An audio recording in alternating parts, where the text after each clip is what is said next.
Welcome. In today's video, we'll explore the cunning strategies used by Screwtape in C.S. Lewis's The Screwtape Letters to lead humans astray from their spiritual path. Discover how this veteran demon manipulates thoughts, emotions, and decisions to weaken faith. Let's get started. Letter 1. My dear Wormwood, I note what you say about guiding our patient's reading and ensuring he spends ample time with his materialist friend. But are you not being a tad naive? It seems as though you believe that argumentation is the way to keep him out of the enemy's grasp. That might have been effective if he lived a few centuries ago. During that time, humans still had a firm grasp on what was proven and what wasn't. And if something was proven, they genuinely believed it. They still associated thought with action and were willing to change their way of life based on reasoned argumentation. However, with the advent of the weekly press and other such influences, we have largely altered that dynamic. Your man has been accustomed, since childhood, to entertain a multitude of conflicting philosophies in his mind. He doesn't view doctrines as inherently true or false, but rather as academic or practical, outdated or modern, conventional or radical. Jargon, not argument, is your best tool in keeping him away from the church. Don't waste time trying to convince him that materialism is true.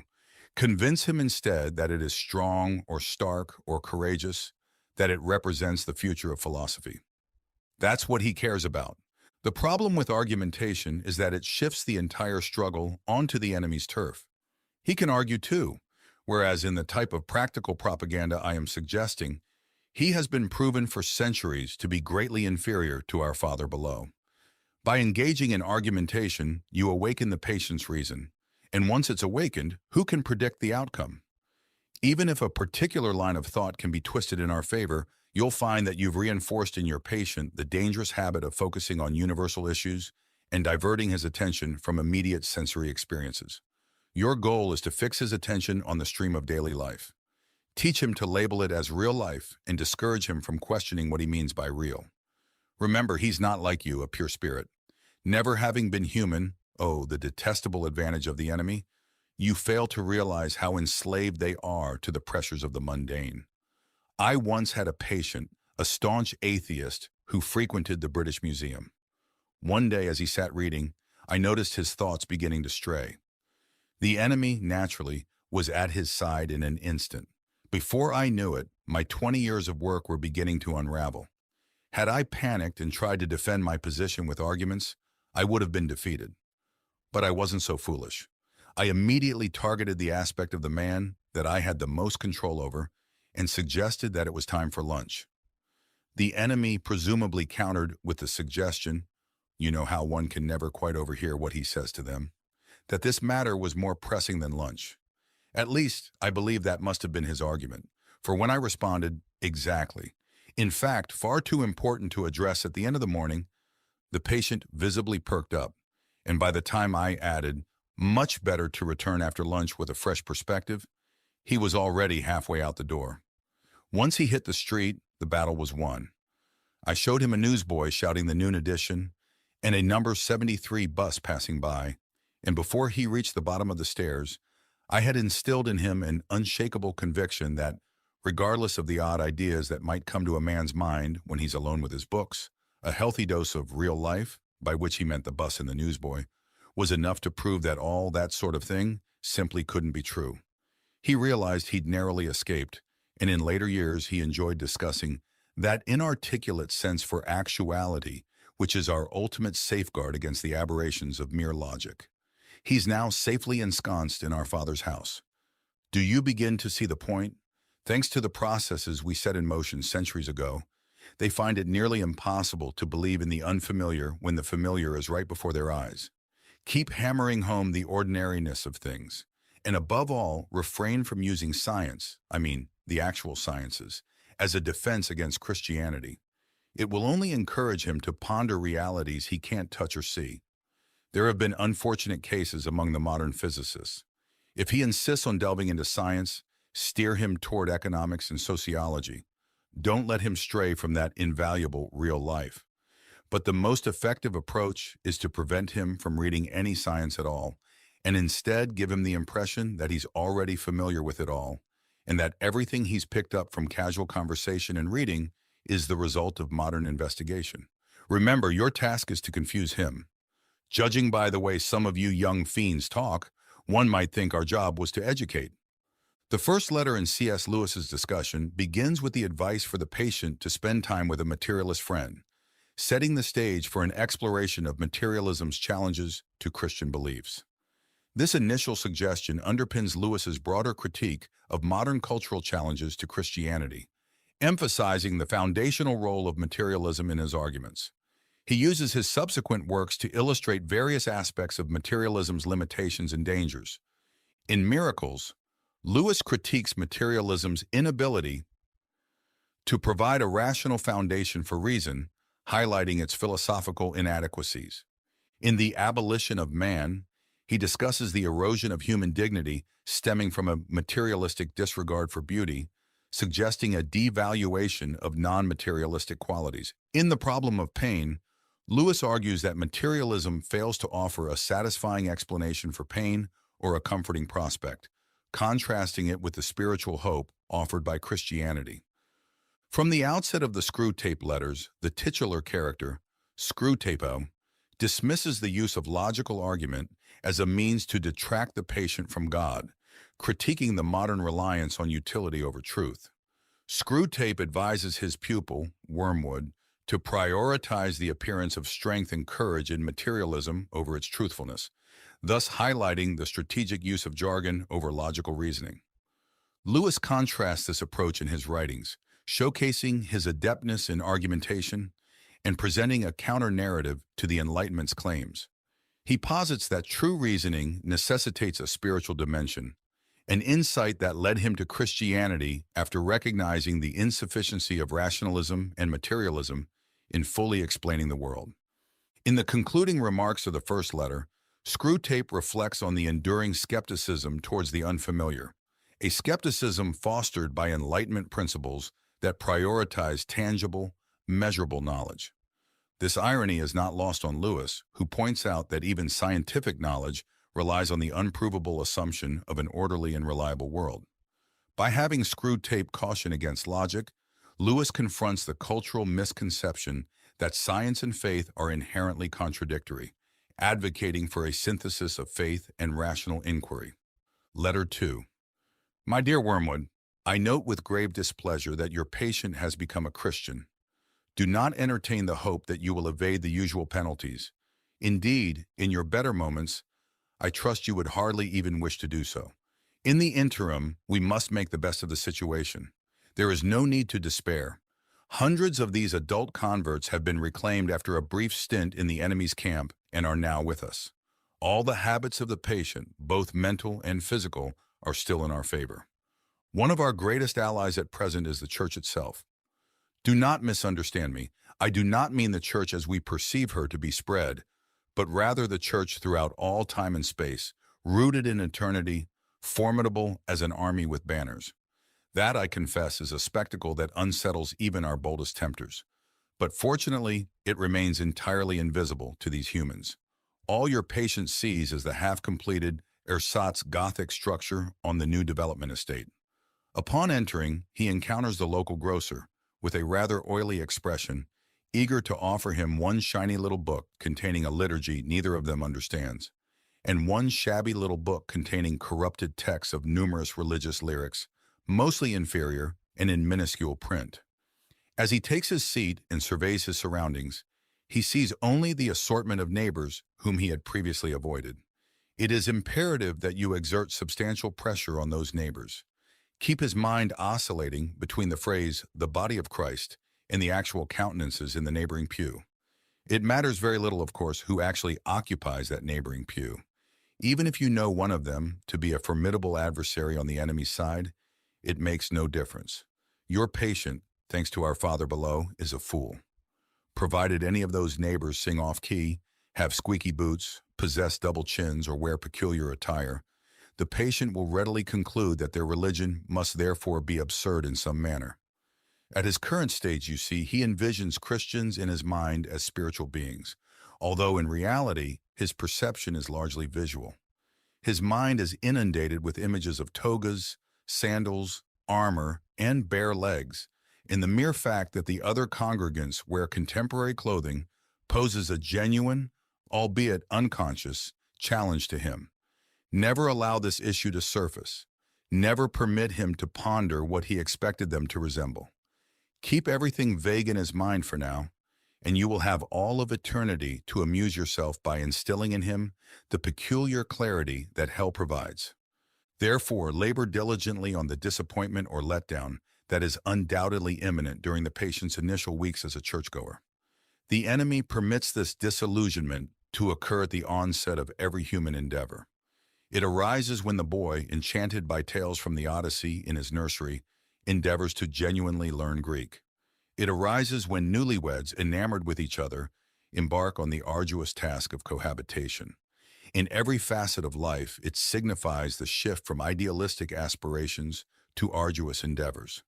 The enemy undertakes this risk because of his peculiar fancy to transform all these contemptible human pests into what he terms his free lovers and servants. Sons is the term he employs, demonstrating his penchant for degrading the entire spiritual realm through unnatural alliances with bipedal creatures.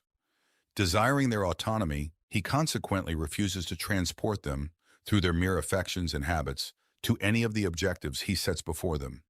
He leaves them to their own devices, and therein lies our opportunity. However, remember, therein also lies our peril. If they successfully navigate this initial dry spell, they become much less susceptible to emotional manipulation and, consequently, much more resistant to temptation. Until now, I have been assuming that the individuals in the neighboring pew present no rational grounds for disappointment. However, if they do, if the patient is aware that the woman with the absurd hat is a zealous bridge player, or that the man with the squeaky boots is a miser and extortionist, then your task becomes significantly easier. In such cases, all you need to do is prevent him from entertaining the question if I, being what I am, can consider myself in some sense a Christian. Why should the various vices of those individuals in the neighboring pew prove that their religion is mere hypocrisy and convention? You may wonder whether it is possible to prevent such an obvious thought from occurring to a human mind. It is indeed, Wormwood, it is. Handle him correctly, and it will never even cross his mind. He has not been in the enemy's service long enough to possess any genuine humility. Whatever he says, even when on his knees regarding his own sinfulness, is merely parroting. Ultimately, he still believes that by allowing himself to be converted, he has accrued considerable favor in the enemy's ledger, and views attending church with these smug, ordinary neighbors as an act of great humility and condescension. Maintain him in this state of mind for as long as possible. In the second letter of C.S. Lewis's The Screwtape Letters, the narrative progresses as the patient, previously at risk of converting to Christianity, has now embraced the faith. Screwtape, however, remains undeterred, reminding his fellow demons that many adult converts return to their old ways after a brief stint with Christianity. There is no need to despair. Hundreds of these adult converts have been reclaimed after a brief sojourn in the enemy's camp and are now with us. Lewis uses this development to delve into the concept of Christian conversion as more than just a momentary decision but a lifelong journey. Contrary to some theological views that regard accepting Christ as a one-time decision guaranteeing a place in heaven, Lewis emphasizes the ongoing nature of spiritual growth and struggle. He argues that conversion marks the beginning of a process of sanctification, a continuous battle against sin and a commitment to spiritual discipline that does not end until one reaches heaven. Screwtape's letters provide a dual perspective on the church. On one hand, Screwtape describes the church in disparaging terms, as a place filled with social misfits and uninspiring rituals, which mirrors Lewis's own mixed feelings about his experiences with the Anglican Church. He describes his local parish as a sham Gothic erection on the new building estate, and criticizes the quality of the liturgical texts and hymns. Despite his criticisms, Lewis remained a committed churchgoer, attending services at Heading Quarry and participating in the daily prayers at Magdalen College, Oxford. This commitment reflects his belief in the spiritual essence of the church, transcending its earthly imperfections. Moreover, Screwtape offers a grudging acknowledgement of the church's spiritual power, describing it as spread out through all time and space and rooted in eternity, terrible as an army with banners. This description underscores the formidable spiritual presence and historical continuity of the Church, aspects that Lewis revered. The letter also touches on Lewis's broader spiritual philosophy, as articulated in Mere Christianity. He proposes that God uses life's difficulties to strengthen our moral and spiritual resolve, encouraging choices based on righteousness rather than mere feelings. Screwtape, distorting this idea, claims that God does not allow mere affection and habit to dictate spiritual progress, which aligns with Lewis's emphasis on conscious and deliberate faith. Through this letter, Lewis illustrates the complexities of faith, the imperfect yet spiritually essential nature of the Church, and the ongoing challenges faced by believers in their journey toward sanctification. Letter 3. My dear Wormwood, I am exceedingly pleased with the information you've shared regarding this man's relationship with his mother. However, you must capitalize on this advantage. The enemy will be working from the center outward, gradually bringing more and more of the patient's behavior under the new standard, and may soon reach his conduct towards the old lady. You must act preemptively. Maintain close contact with our colleague Glubose, who oversees the mother, and cultivate within that household a firm habit of mutual annoyance. Daily irritations. The following methods are effective. Keep his focus on the inner life. He perceives his conversion as an internal affair. Thus, his attention is primarily directed towards the states of his own mind, or rather, towards that sanitized version of them, which you should allow him to see. Foster this. Divert his attention from basic duties towards advanced and spiritual ones. Exacerbate that most useful human trait, the aversion and neglect of the obvious. You must bring him to a state where he can engage in self-examination for an hour without discovering any of those truths about himself, which are glaringly obvious to anyone who has lived in the same household or worked in the same office. It is undoubtedly impossible to prevent him from praying for his mother, but we have methods to render those prayers harmless. Ensure they are always very spiritual, that he is perpetually concerned with the state of her soul and never with her physical ailments. This serves two purposes. Firstly, it keeps his attention fixed on what he perceives as her sins, which with a little guidance from you, can be made to mean any of her actions that inconvenience or irritate him. Thus you can exacerbate the wounds of the day even while he is on his knees. The process is not at all challenging, and you will find it quite entertaining. Secondly, since his notions about her soul will be crude and often erroneous, he will to some extent be praying for an imaginary person, and it will be your task to gradually make that imaginary person less and less like the real mother, the sharp-tongued old lady at the breakfast table. In due time, you may create such a divide that no thoughts or feelings from his prayers for the imagined mother will ever influence his treatment of the real one. I've had patients so well manipulated that they could swiftly transition from fervent prayers for a spouse or child's soul to verbally or physically abusing the real spouse or child without any sense of remorse. After living together for many years, two humans often develop tones of voice and facial expressions that are nearly unbearable to each other. Exploit this. Make your patient acutely aware of that specific lift of his mother's eyebrows that he detested in his childhood, and encourage him to dwell on how much he despises it. Let him assume that she knows how aggravating it is and does it deliberately to annoy him. If you're proficient at your job, he won't notice the enormous improbability of this assumption. And naturally, never let him suspect that he also has tones and expressions that similarly irritate her. As he cannot perceive himself, this is easily managed. In civilized life, domestic animosity often manifests in innocuous-sounding remarks that, when delivered in a particular tone or context, feel like a blow to the face. To perpetuate this dynamic, you and Glubose must ensure that each of these two individuals holds a sort of double standard. Your patient must insist that all of his utterances be taken at face value and judged solely on their literal meaning, while simultaneously evaluating all of his mother's utterances with the most hypersensitive interpretation of tone, context, and perceived intent. She must be encouraged to do the same to him. Thus, from every disagreement, they can both emerge convinced or nearly convinced of their own innocence. You know the scenario.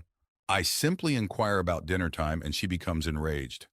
Once this pattern is firmly established, you have the delightful situation of humans uttering remarks with the explicit intention of causing offense, yet feeling aggrieved when offense is taken. Finally, provide me with information about the old lady's religious stance. Is she at all envious of the new element in her son's life? Does she feel slighted that he should learn from others, and so belatedly what she believes she offered him ample opportunity to learn in childhood? Does she think he is making a great fuss about it, or that he's receiving it on excessively favorable terms? Remember the elder brother in the enemy's narrative. In the third letter of the Screwtape Letters, C.S. Lewis delves into the subtleties of sin within the context of personal and domestic life, revealing how everyday interactions and internal attitudes can become arenas for spiritual conflict. Lewis underscores that sin is not limited to overt, grievous actions like theft or adultery, but often manifests in the ordinary and overlooked aspects of daily life. Lewis highlights how Satan exploits common misunderstandings about sin, particularly the notion that smaller internal missteps, such as jealousy, irritability, or pride, are inconsequential. Yet it is precisely in these areas of thought and attitude where the struggle for moral integrity begins. Screwtape, the experienced tempter, would likely encourage such underestimation of sin to foster complacency and hypocrisy. A significant aspect of this letter involves our interactions with those closest to us. Lewis points out that our spiritual adversaries often push us towards being judgmental of others while ignoring our own faults. This is vividly illustrated through Jesus' admonition about the speck and the plank in Matthew 7. 3:5, where the hypocrisy of focusing on others' minor issues while ignoring one's significant shortcomings is condemned. Lewis uses this biblical passage to remind readers that true spiritual clarity comes from self-reflection and correction before critiquing others. Reflecting on his personal experiences, Lewis shares a poignant example from his own life. During World War I, he and his friend Patty Moore made a pact to take care of each other's parents should one of them fall in battle. After Patty's death, Lewis fulfilled this promise by caring for Mrs. Moore for over 30 years. This act of long-term commitment demonstrates Lewis's application of Christian principles in his personal life, even when faced with challenges such as Mrs. Moore's disapproval of his church attendance post-conversion. This disapproval added another layer to his domestic trials, illustrating the ongoing nature of spiritual tests within personal relationships. Through this letter, Lewis effectively conveys that the spiritual journey involves continual vigilance against both overt and subtle temptations, particularly within the intimate spheres of domestic life and personal thoughts. Letter 4. My dear Wormwood, the amateurish suggestions in your recent letter signal to me that it is high time for me to address the painful subject of prayer fully. You might have refrained from remarking that my advice regarding his prayers for his mother proved singularly unfortunate. Such comments are not fitting for a nephew to write to his uncle, nor for a junior tempter to the undersecretary of a department. Additionally, it displays an unpleasant inclination to shift responsibility. You must learn to bear the consequences of your own mistakes. The most effective approach, where possible, is to deter the patient from engaging in earnest prayer altogether. When dealing with an adult recently reconverted to the enemy's faction, as in your case, it is best accomplished by encouraging him to recall, or believe he recalls, the mechanical nature of his prayers in childhood. This may lead him to strive for something entirely spontaneous, inward, informal, and irregular. Essentially, an attempt to evoke within himself a vaguely devout mood devoid of genuine willpower and intellect. One of their poets, Coleridge, has noted that he did not pray with moving lips and bended knees, but simply composed his spirit to love and experienced a sense of supplication. This is precisely the type of prayer we desire, and since it bears a superficial resemblance to the prayer of silence practiced by those who are highly advanced in the enemy's service, cunning and indolent patients can be deceived by it for quite some time. At the very least, they can be convinced that their bodily position does not affect their prayers, for they consistently forget what you must always remember, that they are animals, and whatever their bodies do impacts their souls. It is amusing how mortals always envision us as implanting thoughts into their minds, In reality, our most effective work is accomplished by keeping thoughts out. If this approach fails, resort to a more subtle redirection of his intentions. Whenever they focus on the enemy himself, we are thwarted, but there are methods to prevent them from doing so. The simplest is to divert their attention away from him and towards themselves. Keep them fixated on their own thoughts and attempt to elicit feelings through the exertion of their own willpower. When they intend to request charity from him, let them instead endeavor to manufacture feelings of charity within themselves, without recognizing that this is what they are doing. When they intend to pray for courage, let them actually attempt to feel courageous. When they claim to pray for forgiveness, let them strive to feel forgiven. Teach them to gauge the efficacy of each prayer by their success in eliciting the desired feeling, and never allow them to realize how much success or failure of that kind depends on whether they are in good or poor health, fresh or fatigued at the moment. However, the enemy will not remain idle. Wherever there is prayer, there is the risk of his immediate intervention. He is cynically indifferent to the dignity of his position, as well as ours as pure spirits, and towards human animals on their knees. He reveals self-knowledge in a shameless manner. But even if he thwarts your initial attempt at redirection, we possess a subtler weapon. Humans do not commence prayer from that direct perception of him, which we, unfortunately, cannot avoid. They have never experienced that ghastly luminosity, that piercing and searing glare which constitutes the backdrop of perpetual agony in our existence. If you delve into your patient's mind while he prays, you will not find that. If you examine the object to which he directs his attention, you will discover that it is a composite entity containing numerous ludicrous elements. There will be images derived from depictions of the enemy as he appeared during the disreputable episode known as the Incarnation. There will be vaguer, perhaps even crude and childish, images associated with the other two persons. There may even be manifestations of his own reverence and accompanying bodily sensations, objectified and attributed to the object of reverence. I have encountered cases where what the patient referred to as his God was actually situated up and to the left at the corner of the bedroom ceiling, or within his own mind, or embodied in a crucifix on the wall. But regardless of the nature of the composite object, you must ensure that he prays to it, to the entity he has fashioned, rather than to the person who fashioned him. You may even encourage him to attach great significance to the correction and improvement of his composite object, and to maintain its presence in his imagination throughout the entire prayer. For if he ever makes the distinction, if he consciously directs his prayers not to what I perceive thou art, but to what thou truly art, our situation becomes momentarily dire. Once all his thoughts and images have been discarded, or if retained with a full acknowledgement of their purely subjective nature, and the man entrusts himself to the entirely genuine, external, invisible presence, there with him in the room and unknowable by him as he is known by it, well then, anything is possible. In avoiding this situation, this genuine exposure of the soul in prayer, you will be aided by the fact that humans themselves do not desire it as fervently as they believe. Sometimes one can receive more than they bargained for. In the fourth letter of the Screwtape Letters, C.S. Lewis tackles the complexities of prayer and the pitfalls of emotional and mental distractions in spiritual practices.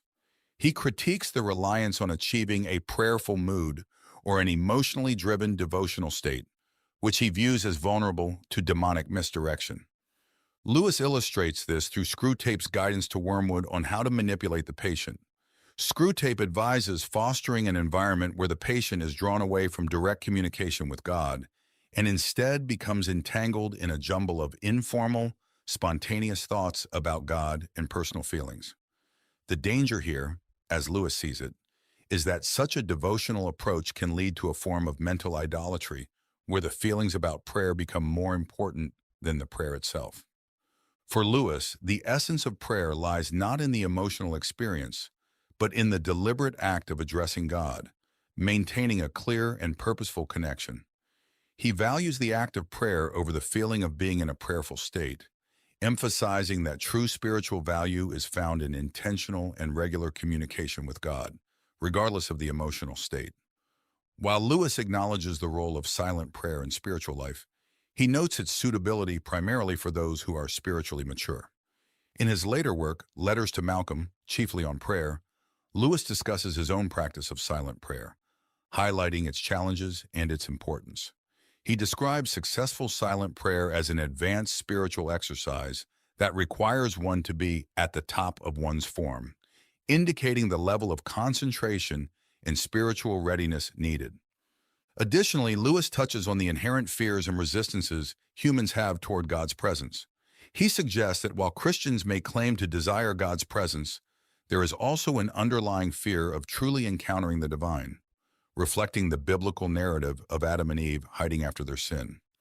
This fear and ambivalence provide fertile ground for Screwtape and Wormwood to exploit, as they work to keep the patient from engaging fully and fearlessly with God.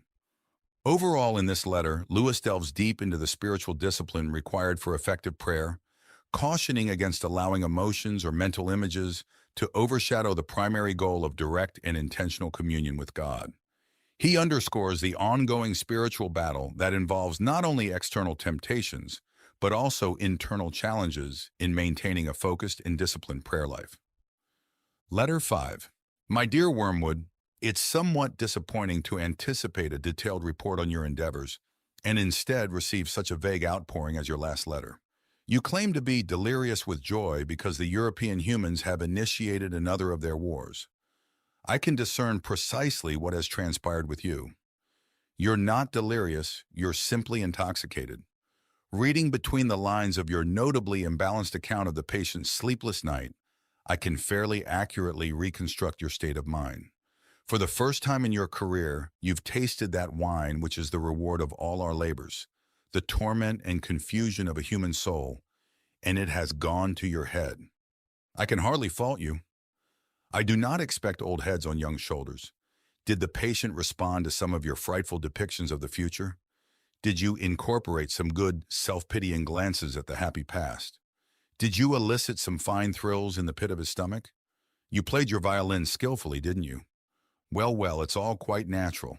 But do bear in mind, Wormwood, that duty precedes pleasure.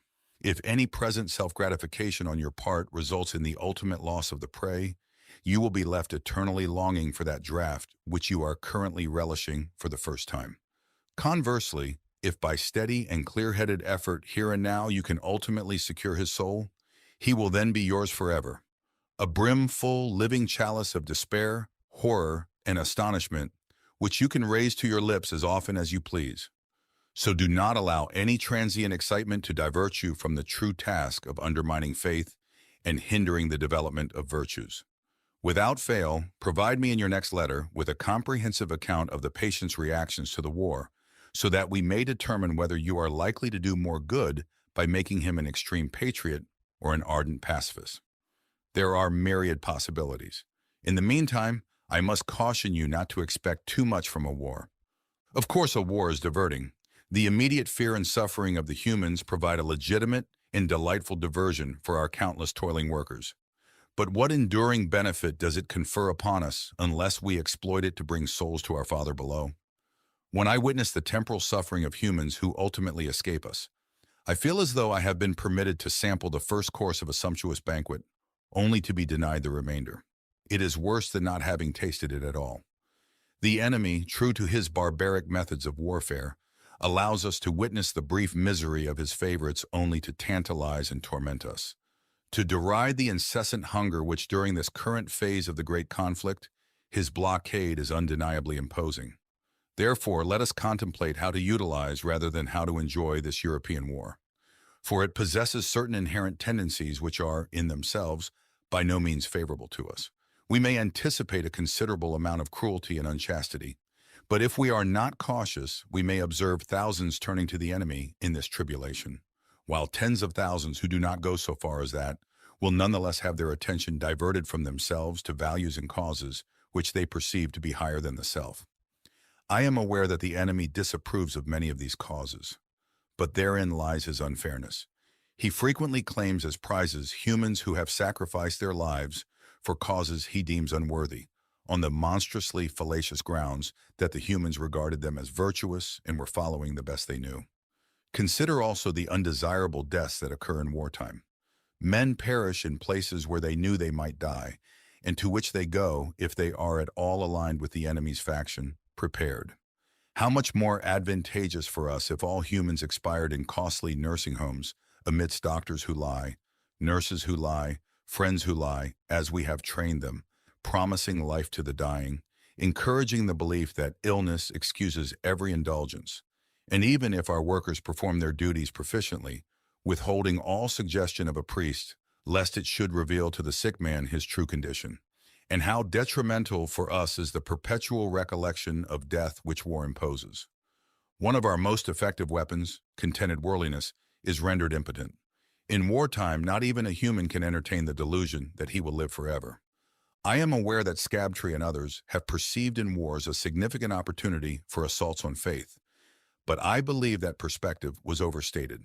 The enemy's human adherents have all been explicitly informed by him that suffering is an essential component of what he terms redemption. Thus, a faith which is shattered by a war or a pestilence cannot genuinely have been worth the trouble of shattering. I am presently referring to diffuse suffering over an extended period, such as the war will engender.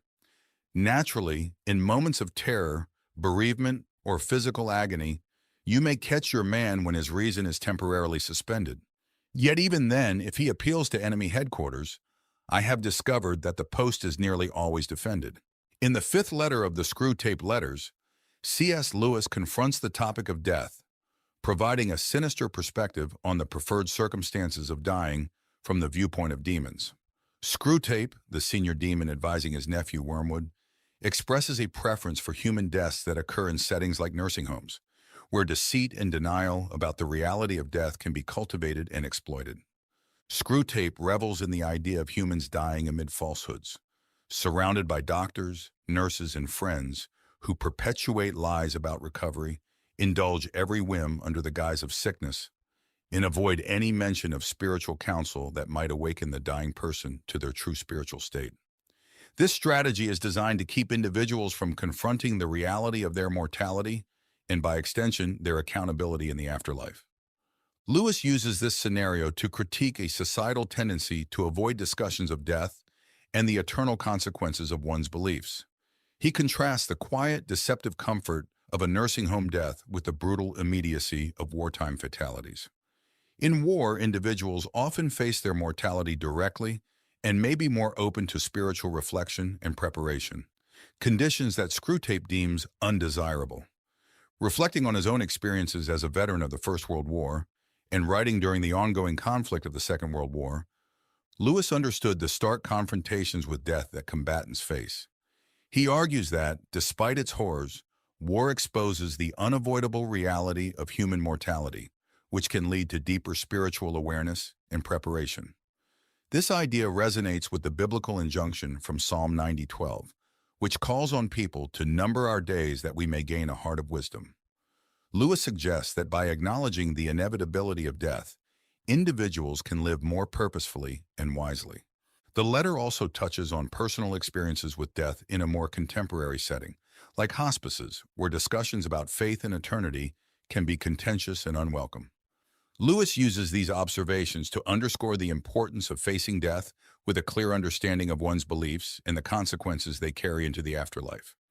Overall, Letter 5 of the Screwtape Letters challenges readers to reconsider societal attitudes towards death, encouraging a more open acknowledgement of mortality as a means to spiritual depth and readiness.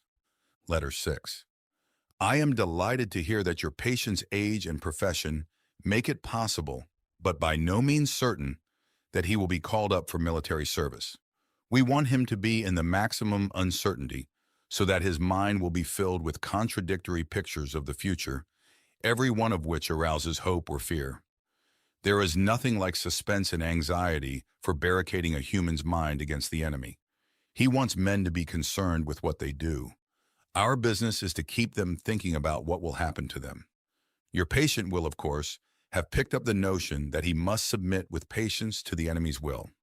What the enemy means by this is primarily that he should accept with patience the tribulation which has actually been dealt out to him, the present anxiety and suspense. It is about this that he is to say, "Thy will be done," and for the daily task of bearing this, that the daily bread will be provided. It is your business to see that the patient never thinks of the present fear as his appointed cross, but only of the things he is afraid of. Let him regard them as his crosses. Let him forget that, since they are incompatible, they cannot all happen to him, and let him try to practice fortitude and patience to them all in advance. For real resignation at the same moment to a dozen different and hypothetical fates is almost impossible, and the enemy does not greatly assist those who are trying to attain it. Resignation to present and actual suffering, even where that suffering consists of fear, is far easier and is usually helped by this direct action. An important spiritual law is here involved. I have explained that you can weaken his prayers by diverting his attention from the enemy himself to his own states of mind about the enemy. On the other hand, fear becomes easier to master when the patient's mind is diverted from the thing feared to the fear itself, considered as a present and undesirable state of his own mind. And when he regards the fear as his appointed cross, he will inevitably think of it as a state of mind. One can therefore formulate the general rule: in all activities of mind which favor our cause, encourage the patient to be unself-conscious and to concentrate on the object. But in all activities favorable to the enemy, bend his mind back on itself. Let an insult or a woman's body so fix his attention outward that he does not reflect, I am now entering into the state called anger or the state called lust. Contrariwise, let the reflection, my feelings are now growing more devout or more charitable. So fix his attention inward that he no longer looks beyond himself to see our enemy or his own neighbors. As regards his more general attitude to the war, you must not rely too much on those feelings of hatred which the humans are so fond of discussing in Christian or anti-Christian periodicals. In his anguish, the patient can, of course, be encouraged to revenge himself by some vindictive feelings directed towards the German leaders, and that is good so far as it goes. But it is usually a sort of melodramatic or mythical hatred directed against imaginary scapegoats. He has never met these people in real life. They are lay figures modeled on what he gets from newspapers. The results of such fanciful hatred are often most disappointing. And of all humans, the English are in this respect the most deplorable milksops. They are creatures of that miserable sort who loudly proclaim that torture is too good for their enemies, and then give tea and cigarettes to the first wounded German pilot who turns up at the back door. Do what you will, there is going to be some benevolence as well as some malice in your patient's soul. The great thing is to direct the malice to his immediate neighbors whom he meets every day, and to thrust his benevolence out to the remote circumference, to people he does not know. The malice thus becomes wholly real, and the benevolence largely imaginary. There is no good at all in inflaming his hatred of Germans if, at the same time, a pernicious habit of charity is growing up between him and his mother, his employer, and the man he meets in the train. Think of your man as a series of concentric circles, his will being the innermost, his intellect coming next, and finally his fantasy. You can hardly hope at once to exclude from all the circles everything that smells of the enemy. But you must keep on shoving all the virtues outward till they are finally located in the circle of fantasy, and all the desirable qualities inward into the will. It is only in so far as they reach the will and are there embodied in habits that the virtues are really fatal to us. I don't, of course, mean what the patient mistakes for his will, the conscious fume and fret of resolutions and clenched teeth, but the real center, what the enemy calls the heart. All sorts of virtues painted in the fantasy or approved by the intellect, or even in some measure, loved and admired, will not keep a man from our Father's house. Indeed, they may make him more amusing when he gets there. In letter 6 of the Screwtape Letters, C.S. Lewis continues to dissect the complex interplay between a person's will, intellect, and imagination, framing these aspects as concentric circles of being. Screwtape, instructing Wormwood, emphasizes the strategic importance of manipulating these elements to ensure the patient's spiritual downfall. The most inner circle represents the will, surrounded by the intellect, with the imagination or fantasy being the outermost layer. Screwtape's advice to Wormwood is to push virtues outward to the realm of fantasy and to draw desirable qualities inward to the will. By doing so, the virtues become less practical and more abstract, reducing their influence on the patient's decisions and actions. Lewis points out that true sins, the ones that have real spiritual consequences, are matters of action influenced by the will, not just by transient feelings or imaginative fantasies. This is why Screwtape encourages Wormwood to preoccupy the patient with his emotions and fantasies, diverting his attention from practical godliness and obedience to God. An important aspect of this letter is the distinction Screwtape makes about the virtues reaching the will and becoming habits. According to Screwtape, it is only when virtues become ingrained habits that they pose a real threat to demonic intentions. Lewis uses this demonic perspective to highlight the importance of habitual godliness and obedience in the present moment, as encapsulated in the notion of saying, "Thy will be done," in response to current trials. Moreover, Lewis stresses that while our primary focus in spiritual life should be on actions derived from a trained will, the roles of intellect and fantasy should not be underestimated. These aspects, while less directly influential on the will, shape and inform our moral landscape. Lewis himself, through his vast literary output, from the Chronicles of Narnia to Mere Christianity, demonstrates the value of engaging both the imagination and the intellect as pathways to understanding deeper spiritual truths. This letter thus serves not only as a tactical guide for Wormwood, but also as a reflection on the holistic nature of human experience, where imagination, intellect, and will interact in complex ways to shape our spiritual lives. Lewis underscores the need for vigilance and discipline across all these dimensions to safeguard against spiritual manipulation and to cultivate a life of enduring virtue and obedience to God. Letter 7.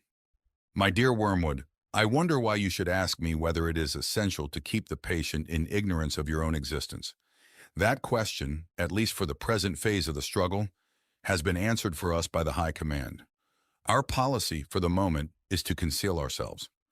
Of course, this has not always been the case. We are really faced with a cruel dilemma. When humans disbelieve in our existence, we lose all the pleasing results of direct terrorism and we make no magicians. On the other hand, when they believe in us, we cannot make them materialists and skeptics. At least, not yet.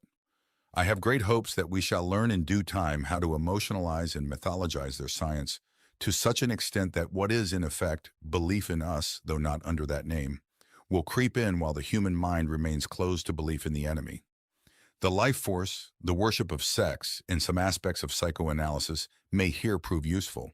If once we can produce our perfect work, the materialist magician, the man not using but veritably worshiping what he vaguely calls forces while denying the existence of spirits, then the end of the war will be in sight. But in the meantime, we must obey our orders. I do not think you will have much difficulty in keeping the patient in the dark. The fact that devils are predominantly comic figures in the modern imagination will help you. If any faint suspicion of your existence begins to arise in his mind, suggest to him a picture of something in red tights and persuade him that since he cannot believe in that, it is an old textbook method of confusing them, he therefore cannot believe in you. I had not forgotten my promise to consider whether we should make the patient an extreme patriot or an extreme pacifist. All extremes, except extreme devotion to the enemy, are to be encouraged. Not always, of course, but at this period. Some ages are lukewarm and complacent, and then it is our business to soothe them yet faster asleep.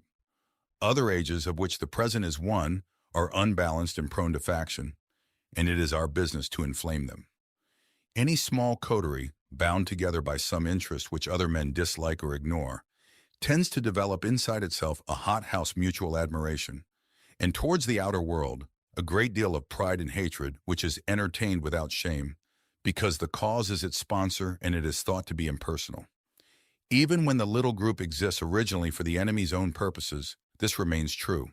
We want the church to be small, not only that fewer men may know the enemy, but also that those who do may acquire the uneasy intensity and the defensive self-righteousness of a secret society or a clique. The church herself is, of course, heavily defended, and we have never yet quite succeeded in giving her all the characteristics of a faction. But subordinate factions within her have often produced admirable results, from the parties of Paul and of Apollos at Corinth down to the high and low parties in the Church of England. If your patient can be induced to become a conscientious objector, he will automatically find himself one of a small, vocal, organized, unpopular society, and the effects of this on one so new to Christianity will almost certainly be good. But only almost certainly. Has he had serious doubts about the lawfulness serving in a just war before this present war of serving began? Is he a man of great physical courage, so great that he will have no half-conscious misgivings about the real motives of his pacifism? Can he, when nearest to honesty, no human is ever very near, feel fully convinced that he is actuated wholly by the desire to obey the enemy? If he is that sort of man, his pacifism will probably not do us much good, and the enemy will probably protect him from the usual consequences of belonging to a sect. Your best plan in that case would be to attempt a sudden, confused, emotional crisis from which he might emerge as an uneasy convert to patriotism. Such things can often be managed. But if he is the man I take him to be, try pacifism. Whichever he adopts, your main task will be the same. Let him begin by treating the patriotism or the pacifism as a part of his religion. Then let him, under the influence of partisan spirit, come to regard it as the most important part. Then quietly and gradually nurse him onto the stage at which the religion becomes merely part of the cause, in which Christianity is valued chiefly because of the excellent arguments it can produce in favor of the British war effort or of pacifism. The attitude which you want to guard against is that in which temporal affairs are treated primarily as material for obedience. Once you have made the world an end, in faith a means, you have almost won your man, and it makes very little difference what kind of worldly end he is pursuing. Provided that meetings, pamphlets, policies, movements, causes, and crusades matter more to him than prayers and sacraments and charity, he is ours. And the more religious, on those terms, the more securely ours. I could show you a pretty cageful down here. Letter 7 addresses two main issues: whether demons ought to make their existence known and the dangerous, diabolical temptation to make Christianity a means in service to a cause. Screwtape says that the presence of Satan and demons was common knowledge in ages past. That is, among many cultures throughout much of human history. In the modern age, somewhere around the time of the Enlightenment, the diabolical realm chose to go incognito as a result of naturalism, rationalism, and materialism. Screwtape prefers the modern denial of a spiritual realm because it creates a materialistic worldview and allows for the complete dismissal of God, heaven, hell, angels, and demons. Remember, in much of his writing, Lewis is eager to point to the destructive power of materialism. In this letter, for example, he has Screwtape envision what might be called an advanced materialistic option. The materialist magician, the man not using but veritably worshiping what he vaguely calls forces while denying the existence of spirits. In addition to obscuring the spiritual and accentuating the material, a favorite diabolical strategy is to turn Christianity into a means to some end other than God. The subject under discussion in this letter is patriotism during World War II and whether the patient should be encouraged to be a patriot or a pacifist. Whichever he adopts, your main task will be the same. Let him begin by treating the patriotism or the pacifism as a part of his religion. Then let him, under the influence of partisan spirit, come to regard it as the most important part. Then quietly and gradually nurse him onto the stage at which the religion becomes merely part of the cause, in which Christianity is valued chiefly because of the excellent arguments it can produce in favor of the British war effort or of pacifism. The contemporary version of this strategy reveals itself in the discussion of the current moral temperature of the United States. The argument goes that the use of drugs, the decline of the family, the rise of crime, etc., means that what we really need is a spiritual revival, which is true. And here is the diabolical nature of the argument. The true goal and end of a revival, the surrender to the lordship of Christ and participation in the community of Christ, is subverted into a desire to make America a good place in which to live. It is indisputable that the fruit of conversion produces good citizens and a good society. However, good citizens and a good society are never the goals of conversion. When that happens, a heavenly spiritual goal becomes merely a means of attaining an earthly social goal. As Screwtape says, once you have made the world an end and faith a means, you have almost won your man. There is another diabolical strategy mentioned in this letter that is worth pointing out: the push to extremes. Screwtape says, all extremes, except extreme devotion to the enemy, are to be encouraged, especially when the present age is unbalanced and prone to faction, and it is our business to inflame them. Letter 8. My dear Wormwood, so you have great hopes that the patient's religious phase is dying away, have you? I always thought the training college had gone to pieces since they put old Slubgob at the head of it. And now I am sure. Has no one ever told you about the law of undulation? Humans are amphibians, half spirit and half animal. The enemy's determination to produce such a revolting hybrid was one of the things that determined our Father to withdraw his support from him. As spirits, they belong to the eternal world, but as animals, they inhabit time. This means that while their spirit can be directed to an eternal object, their bodies, passions, and imaginations are in continual change, for to be in time means to change. Their nearest approach to constancy, therefore, is undulation, the repeated return to a level from which they repeatedly fall back, a series of troughs and peaks. If you had watched your patient carefully, you would have seen this undulation in every department of his life. His interest in his work, his affection for his friends, his physical appetites all go up and down. As long as he lives on earth, periods of emotional and bodily richness and liveliness will alternate with periods of numbness and poverty. The dryness and dullness through which your patient is now going are not, as you fondly suppose, your workmanship. They are merely a natural phenomenon which will do us no good unless you make good use of it. To decide what the best use of it is, you must ask what use the enemy wants to make of it, and then do the opposite. Now, it may surprise you to learn that in his efforts to get permanent possession of a soul, he relies on the troughs even more than on the peaks. Some of his special favorites have gone through longer and deeper troughs than anyone else. The reason is this: to us, a human is primarily good. Our aim is the absorption of its will into ours, the increase of our own area of selfhood at its expense. But the obedience which the enemy demands of men is quite a different thing. One must face the fact that all the talk about his love for men and his service being perfect freedom is not, as one would gladly believe, mere propaganda, but an appalling truth. He really does want to fill the universe with a lot of loathsome little replicas of himself, creatures whose life, on its miniature scale, will be qualitatively like his own. Not because he has absorbed them, but because their wills freely conform to his. We want cattle who can finally become food. He wants servants who can finally become sons. We want to suck in. He wants to give out. We are empty and would be filled. He is full and flows over.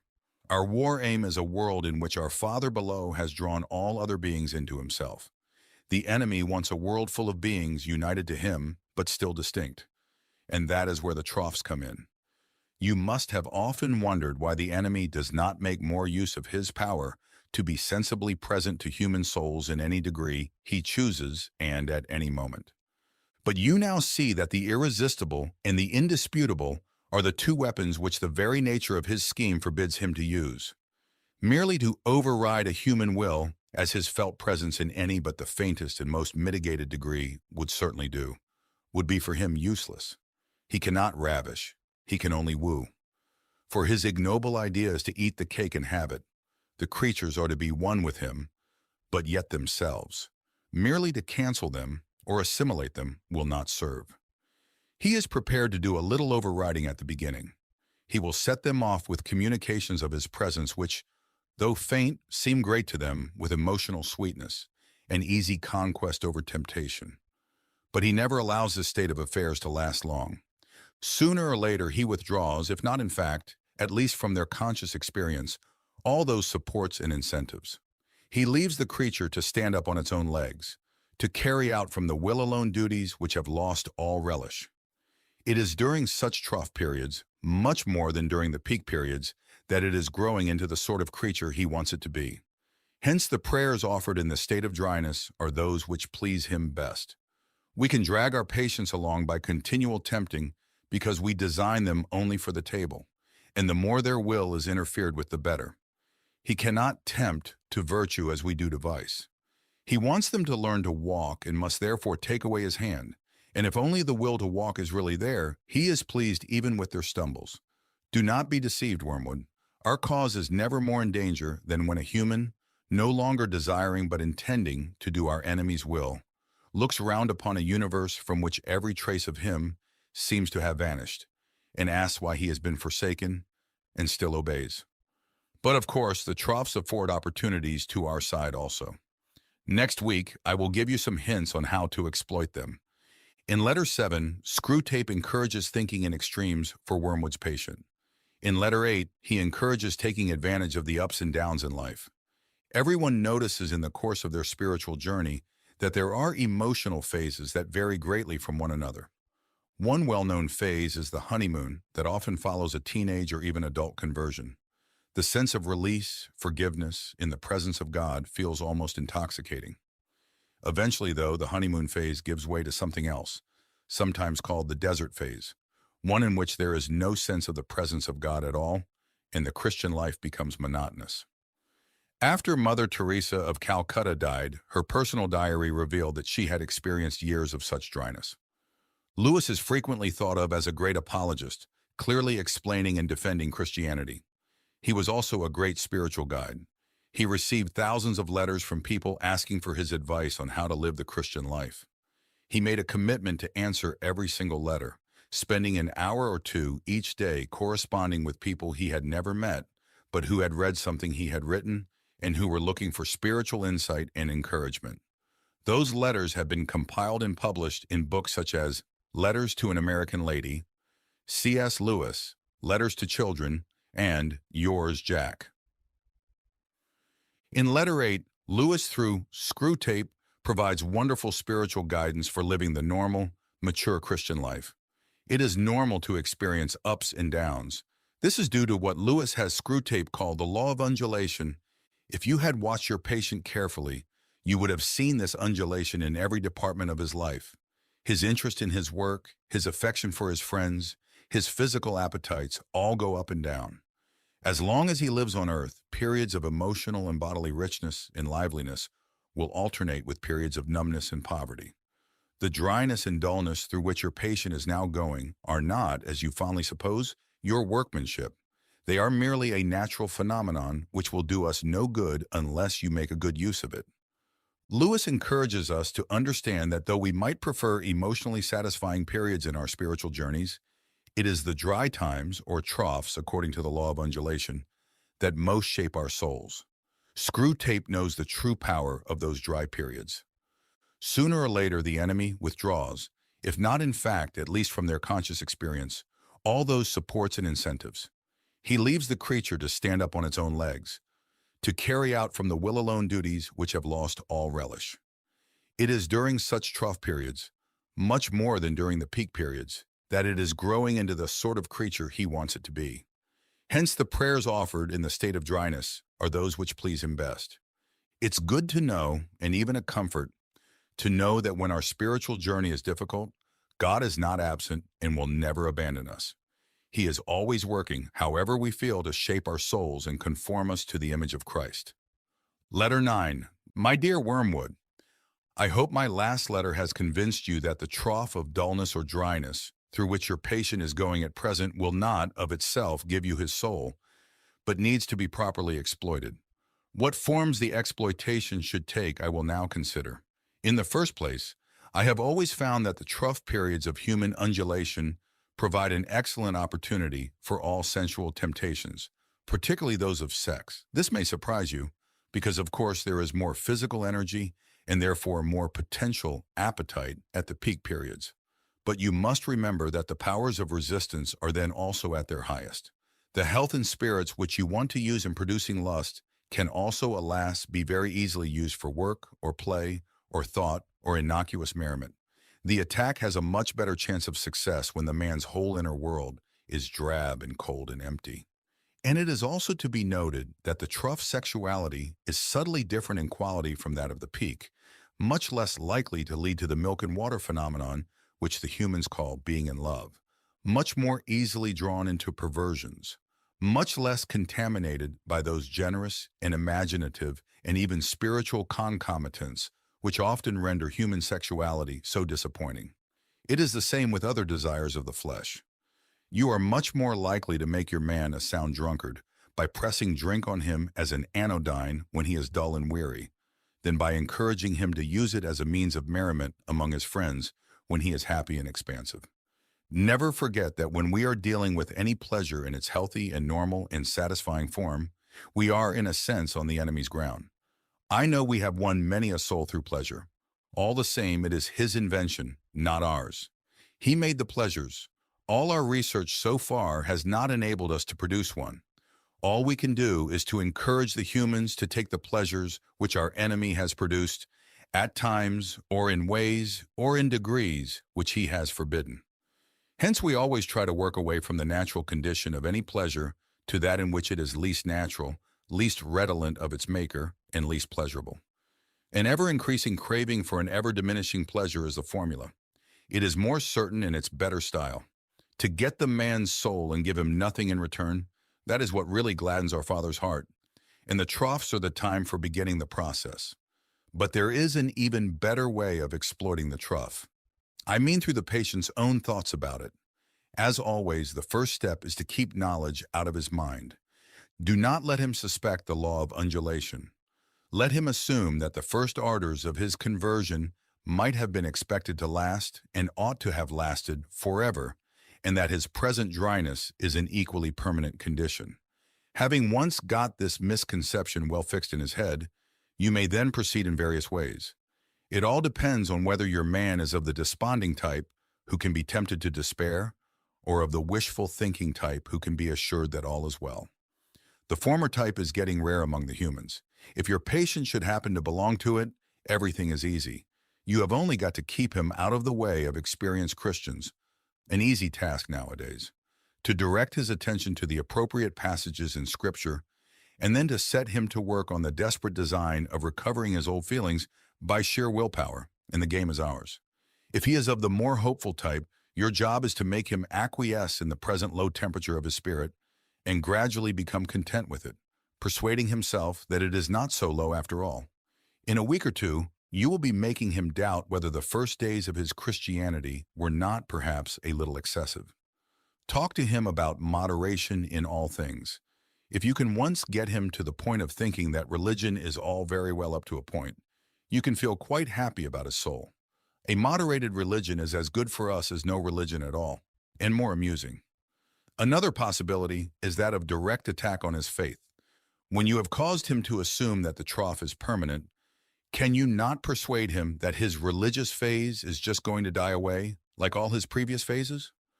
Of course, there is no conceivable way of getting by reason from the proposition, I am losing interest in this, to the proposition, this is false. But as I said before, it is jargon, not reason, you must rely on. The mere word phase will very likely do the trick. I assume that the creature has been through several of them before. They all have, and that he always feels superior and patronizing to the ones he has emerged from, not because he has really criticized them, but simply because they are in the past. You keep him well fed on hazy ideas of progress and development and the historical point of view, I trust, and give him lots of modern biographies to read. The people in them are always emerging from phases, aren't they? You see the idea? Keep his mind off the plain antithesis between true and false. Nice shadowy expressions. It was a phase, I've been through all that. And don't forget the blessed word adolescent. In letter 9, Lewis, through Screwtape, continues as a spiritual guide, helping us navigate life's spiritual phases. On one hand, he makes it clear that the demons want to encourage extremes, for us to either be really up or really down, according to the law of undulation. Each phase and the temperament of each patient can be exploited by the demons. When we are up, we are vulnerable to lust and inappropriate expressions of sensual pleasure. When we are down, we are in danger of discouragement and even giving up on the faith. However, the attack has a much better chance of success when the man's whole inner world is drab and cold and empty. On the other hand, while extremes, from the tempter's perspective, are to be encouraged, the tempter advocates moderation as well, a very special type of moderation. Talk to him about moderation in all things. If you can once get him to the point of thinking that religion is all very well up to a point, you can feel quite happy about his soul. A moderated religion is as good for us as no religion at all, and more amusing. The demons are adept at twisting things. Life's ups and downs clearly make us targets for temptation or the loss of faith. But even moderation can be used to make us spiritually dull. Jesus even warns against it, telling the church at Laodicea that because they were lukewarm, neither hot nor cold, he was about to spit them out of his mouth. Reverend 3:16. Another issue to be considered involves pleasure. While the demons tempt us with pleasure, Wormwood must never forget that when we are dealing with any pleasure in its healthy and normal and satisfying form, we are, in a sense, on the enemy's ground. I know we have won many a soul through pleasure. All the same, it is his invention, not ours. He made the pleasures. All our research so far has not enabled us to produce one. All we can do is to encourage the humans to take the pleasures which our enemy has produced, at times, or in ways, or in degrees, which he has forbidden. After Mrs. Moore died in 1951, Lewis was delivered from a life burden and found his life to be rather pleasant and easygoing. During that period, he wrote to a friend saying, "Pray for me." He knew that there were temptations and spiritual dangers, even in the best of times. Letter 10. My dear Wormwood, I was delighted to hear from Triptweeze that your patient has made some very desirable new acquaintances, and that you seem to have used this event in a really promising manner. I gather that the middle-aged married couple who called at his office are just the sort of people we want him to know. Rich, smart, superficially intellectual, and brightly skeptical about everything in the world. I gather they are even vaguely pacifist, not on moral grounds, but from an ingrained habit of belittling anything that concerns the great mass of their fellow men, and from a dash of purely fashionable and literary communism. This is excellent, and you seem to have made good use of all his social, sexual, and intellectual vanity. Tell me more. Did he commit himself deeply? I don't mean in words. There is a subtle play of looks and tones and laughs by which a mortal can imply that he is of the same party as those to whom he is speaking. That is the kind of betrayal you should specially encourage, because the man does not fully realize it himself, and by the time he does, you will have made withdrawal difficult. No doubt he must very soon realize that his own faith is in direct opposition to the assumptions on which all the conversation of his new friends is based.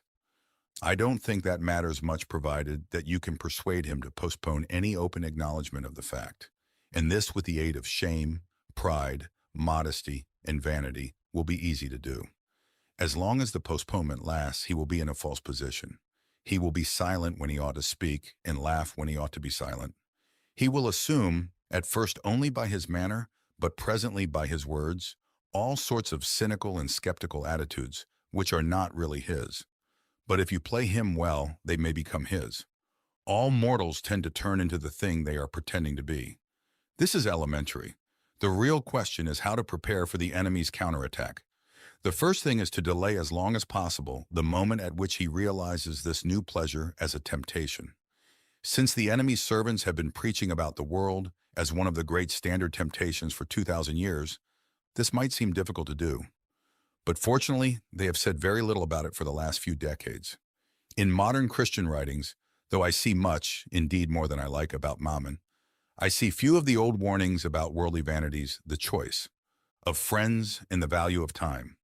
All that your patient would probably classify as Puritanism. And may I remark in passing that the value we have given to that word is one of the really solid triumphs of the last 100 years. By it, we rescue annually thousands of humans from temperance, chastity, and sobriety of life. Sooner or later, however, the real nature of his new friends must become clear to him, and then your tactics must depend on the patient's intelligence. If he is a big enough fool, you can get him to realize the character of the friends only while they are absent. Their presence can be made to sweep away all criticism. If this succeeds, he can be induced to live, as I have known many humans live, for quite long periods, two parallel lives. He will not only appear to be, but actually be, a different man in each of the circles he frequents. Failing this, there is a subtler and more entertaining method. He can be made to take a positive pleasure in the perception that the two sides of his life are inconsistent. This is done by exploiting his vanity. He can be taught to enjoy kneeling beside the grocer on Sunday just because he remembers that the grocer could not possibly understand the urbane and mocking world which he inhabited on Saturday evening. And contrariwise, to enjoy the bawdy and blasphemy over coffee with these admirable friends, all the more because he is aware of a deeper spiritual world within him which they cannot understand. You see the idea, the worldly friends touch him on one side and the grocer on the other, and he is the complete, balanced, complex man who sees round them all. Thus, while being permanently treacherous to at least two sets of people, he will feel, instead of shame, a continual undercurrent of self-satisfaction. Finally, if all else fails, you can persuade him, in defiance of conscience, to continue the new acquaintance on the ground that he is, in some unspecified way, doing these people good by the mere fact of drinking their cocktails and laughing at their jokes, and that to cease to do so would be priggish, intolerant, and, of course, puritanical. Meanwhile, you will of course take the obvious precaution of seeing that this new development induces him to spend more than he can afford and to neglect his work and his mother. Her jealousy and alarm and his increasing evasiveness or rudeness will be invaluable for the aggravation of the domestic tension. Letter 10 explores a new dimension of spiritual warfare, social relationships. The patient has just been introduced to a new social set, just the sort of people that PBS and British TV love to show as the Oxford-Cambridge set of the 1940s and 50s, privileged, upper-class, intellectual snobs who love to use cutting, snide humor. Screwtape describes them as rich, smart, superficially intellectual, and brightly skeptical about everything in the world. I gather they are even vaguely pacifist, not on moral grounds, but from an ingrained habit of belittling anything that concerns the great mass of their fellow men, and from a dash of purely fashionable and literary communism. The very arrogant attitude of such people is infectious and corrupting. The danger is social pressure, the desire to be approved of by the in-crowd, which leads to adopting attitudes and actions that are ungodly and therefore diabolical. Added to the spiritual danger is hypocrisy, in which the patient acts one way with his snobby friends and another way when he is around the Christian community. Screwtape explains this to Wormwood. You see the idea. The worldly friends touch him on one side and the grocer on the other, and he is the complete, balanced, complex man who sees round them all. Thus, while being permanently treacherous to at least two sets of people, he will feel, instead of shame, a continual undercurrent of self-satisfaction. This theme of dangerous and destructive social pressure is one that Lewis addresses on several occasions. His essay entitled The Inner Ring, for example, sounds the alarm against social pressure. Unless you take measures to prevent it, this desire is going to be one of the chief motives of your life, from the first day on which you enter your profession until the day you are too old to care. He expands upon this theme in several of his fictional works. In The Silver Chair, Eustace Scrubb discovers Jill Pole crying. Jill was running from them, the inner ring of bullies who controlled her school's social structure. Together, Jill and Eustace escape into Narnia and begin their adventures. In that hideous strength, Mark Studdock, an aspiring academic at a fictional college that feels a lot like Oxford or Cambridge, falls under the spell of an inner ring. Through their influence and his hunger to be in the inner circle, Mark is drawn deeper and deeper into a dark, diabolical plot. Another comment of note in this letter is Screwtape's dictum, all mortals turn into the thing they are pretending to be. Lewis sees this as a powerful principle for good and for ill.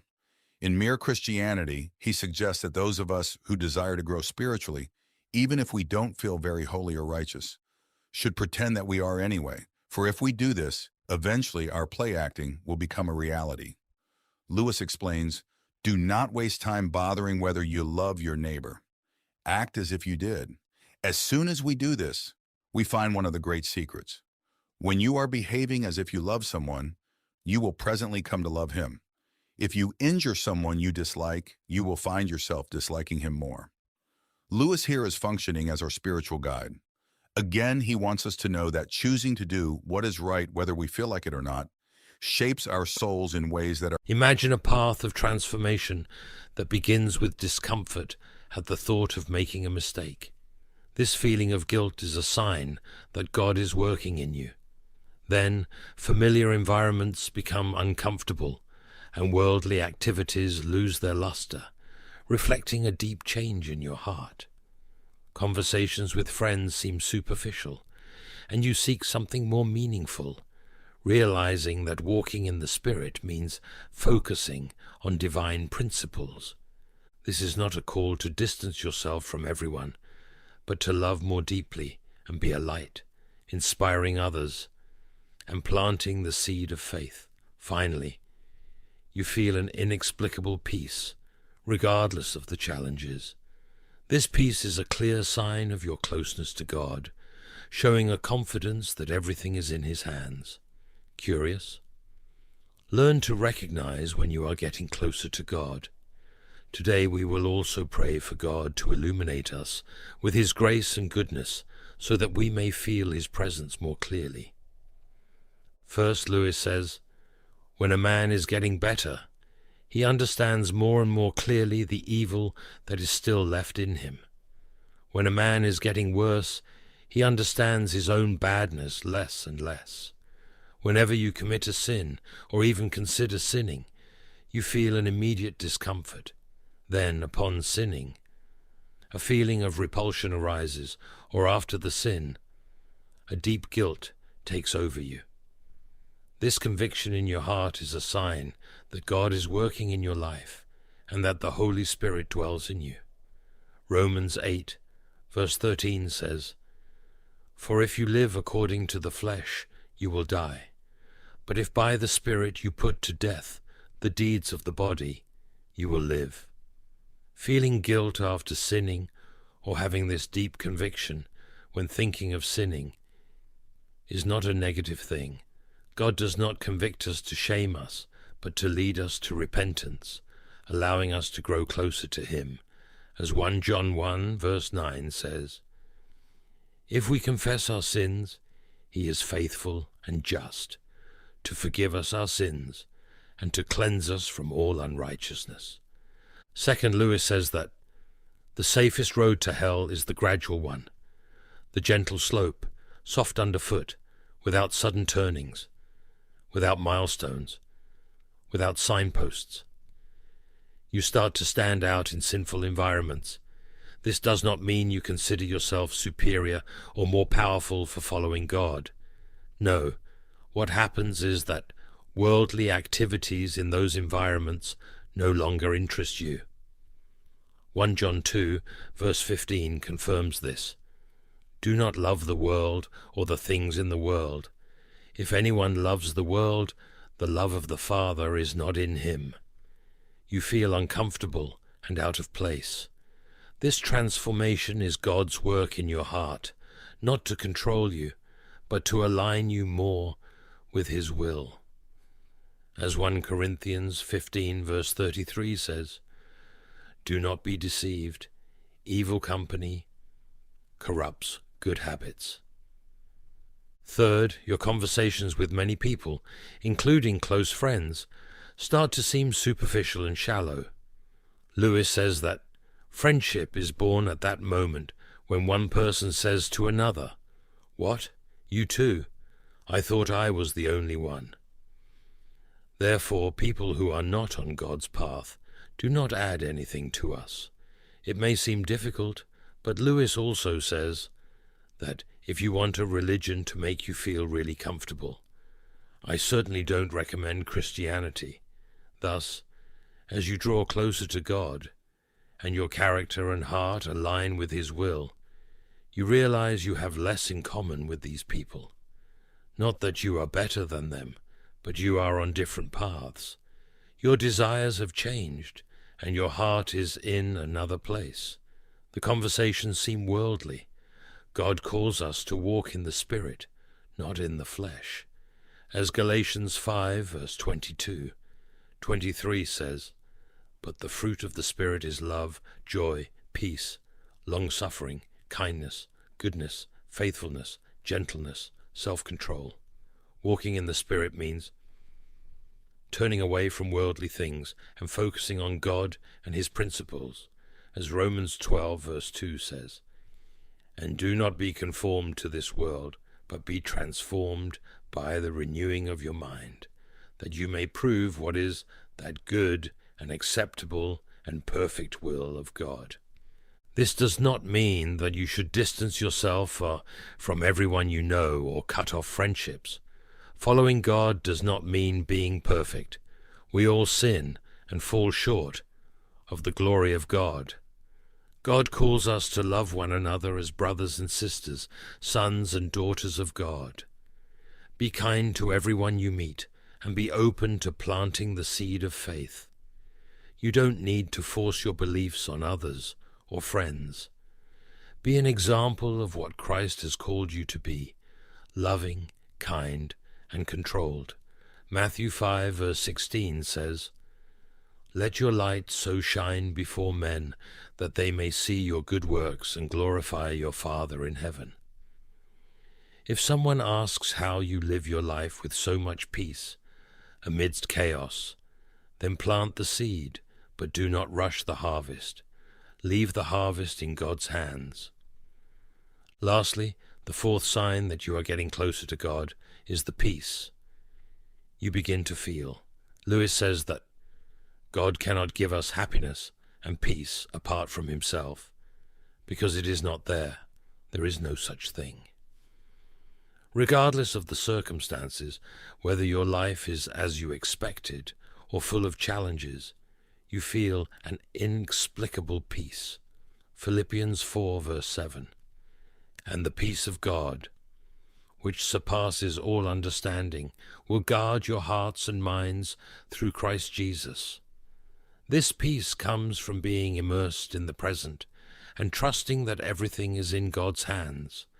This deep trust in your heart that God will take care of you and provide what you need is a clear sign of your closeness to him. Proverbs 3 verse 5. "Trust in the Lord with all your heart, and lean not on your own understanding." Now, to conclude the message, I invite you to join in this profound prayer. If possible, kneel and close your eyes. Dear God, our Father, we praise and glorify your holy name, recognizing that you are our refuge and strength. We come to you with grateful hearts, aware of your loving presence in our lives. Lord, we ask that you continue to work in us, molding and transforming us into the image of your beloved Son. When we feel that discomfort at the thought of sinning, we thank you for your guiding hand and gentle voice, calling us back to the path of righteousness.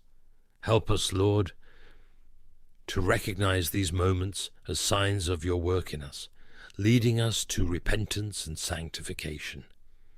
Give us the strength to put to death the deeds of the flesh and live by the Spirit, trusting in your promise of eternal life. Beloved God, in environments that were once familiar but now seem strange, we ask for your wisdom to discern what is good and pleasing to you. May our lives be a reflection of your light, even amidst the darkness of this world. May we stand out not for our own glory, but as witnesses of your transformative grace.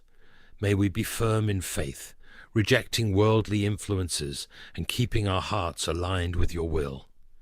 Lord, in our daily relationships and conversations, we ask that you guide us to be channels of your love and truth. When our interactions seem empty, fill us with the depth of your wisdom. Help us cultivate friendships that draw us closer to you and are founded on your love. May our lives be adorned with the fruits of the Spirit, reflecting your goodness, faithfulness, and patience towards all we encounter. Loving Father, teach us to love as you love, to be gentle and to let your light shine in every situation. May we be living examples of what it means to follow Christ, inspiring those around us to seek your peace and truth. Give us the courage to plant the seed of faith with patience, trusting that you will take care of the harvest in your perfect timing. Finally, Lord, we thank you for the inexplicable peace we feel when we are close to you. Amid the challenges and turmoils of life, your peace envelops us and guards our hearts and minds in Christ Jesus. May this peace be a constant testimony of your presence and care, always reminding us to trust in you with all our hearts. We praise and thank you for your faithfulness, for your mercies renewed every morning, and for your unconditional love that sustains us.